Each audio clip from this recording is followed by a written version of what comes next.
another episode of Offsides with Anthony and Jennifer, where we are bringing up tough topics or wanting to have some more intense, deeper dialogues with everyone in the community, because we feel that there are certain things that our youth are screaming out for our help, and a lot of people aren't wanting to talk about these things, so that's why they think that we're going too fast, too soon, crossing the line. But we feel like this is absolutely necessary in order to make the world a better place, especially for, like I said, our youth. And, with the things that we're talking about, we want to build a safer world for girls and women, too, which ultimately... it helps us out, too. Helps the men out, too. So, recently, I heard a quote from a very intelligent woman who said it's easier to raise a healthier human than to mend a broken adult. It's easier to raise a healthier human than to mend a broken adult. And so that's the reason why we create the experiences we do at Competitive Edge, because we want to, we understand as human beings, like a professor and pastor that I've learned from, Dallas Willard, we learn through experience. You can't just feed people information, we learn through experiences. And we have to learn as human beings, like Bell Hooks says, how to love. And with another recent mass shooting, I don't think it's pretty obvious that the youth is screaming out for help, the world is screaming out, and we want to create these environments, these experiences where there's more love and connection. Yeah, and I think too, I don't think we need to hide the fact that it was, again, another white male. For those of you who don't know, what's the percentage? I know it's over like 90% of mass shootings, school shootings have been done by white males. Again, this isn't, like we've said before, this isn't serving us. I even know that firsthand, even going back to your quote of what you just said of, it's easier to raise a healthy human being rather than to mend a broken human being. I mean, even in this past week, I felt such disappointment because of the stuff that I consumed, like with pornography and video games and all that stuff. I'm even hitting another level of just disappointment. That makes me realize, Walter Wink is another author that I highly respect and a theologian, because he is one of the leading experts on Jesus's message, and he brings up that the average 18-year-old consumes 36,000 hours of TV, and within that 36,000 hours of TV, by the time they're 18, within that is viewing 15,000 murders. And just think about, too, how much delusion that is. I mean, you want to go back to Jesus's message of truth. This is why I think, I think we've had such a struggle ever since speaking out about this stuff. I mean, Jesus did too. He had if you think about it, and you look at what Jesus did, his message was so 180 of society, and that's what we're doing, and I think that's also why we've had such a struggle.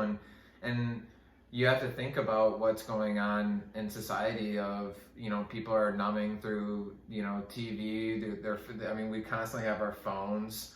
Constantly connected, but not connected. Yeah, and it's no wonder people have such a hard time with reality and the truth. Yeah, and that's, again, part of Jesus's message is he was talking about life, a well-lived life, and, getting back to the end result for Jesus's message is love.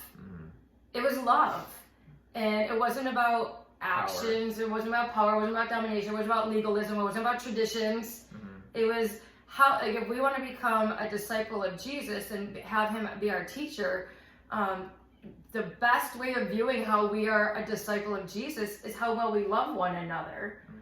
And, when it comes to the domination and subordination, the violence, the disconnection, that's just not possible. It's just not possible.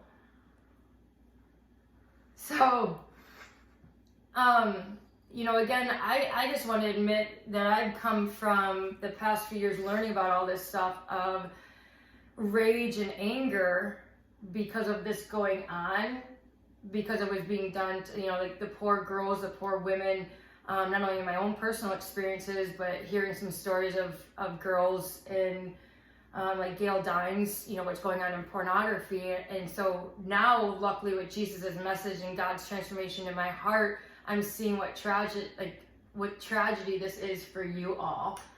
Yeah, well, and I mean, that brings up a good point, because I realized there was a quote that I said to Jennifer earlier. It's like, you can't receive help if you don't ask for help. Duh. You want to say that again? You can't receive help if you don't ask for help. And what is masculinity? When you can't ask for help. And so, I mean, I think too, it's, tying in, says men, I know this firsthand, is we all want to hide. And there's no truth in that. And then, so if you hide, there's no way to receive any help. And the more honest that I've been and truthful that I've been with Jennifer, I've actually received more help and more grace and more compassion, rather than separation. And I've actually grown, and feel more free, feel more at peace. Still struggling. Just want to throw that out there. And this is, again, it comes back to that quote of, I mean, I've realized this past week of why we need to help the youth so much. Yeah. Because I've been on this for almost 2 years, this journey for almost 2 years now, and there's still a lot of stuff that I need to deconstruct. And I think, even like at times it's even extremely hard for me to find joy,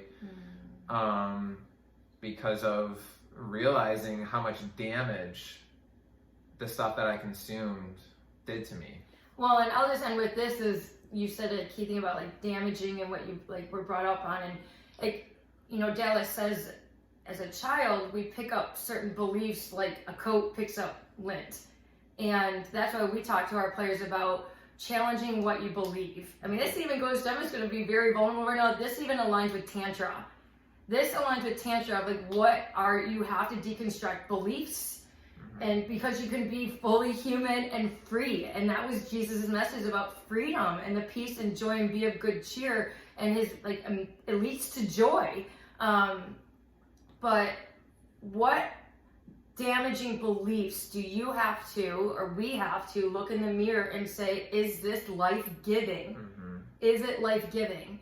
And if it's not, you, like Jesus, you may get ostracized to go away from the crowd. Leave the herd. Like, if you have a crowd that you're hanging out with that have very damaging beliefs, which comes back to the recent shooter, of thinking that some group, some race, some gender is better than someone else. And it's so damaging. And that's where we want to continue to speak out. Like a lot of the life and world-changing experts in the world, it's sad, you've got to challenge certain beliefs, and is it life-giving, and does it ultimately lead to love? Well, the thing that I do want to comment about the shooter too, and we talked about this, is he was influenced by the advertising agencies. He was influenced by the top 1% that was giving him and sending him this message that white people are better than black people. That's the ideal beauty.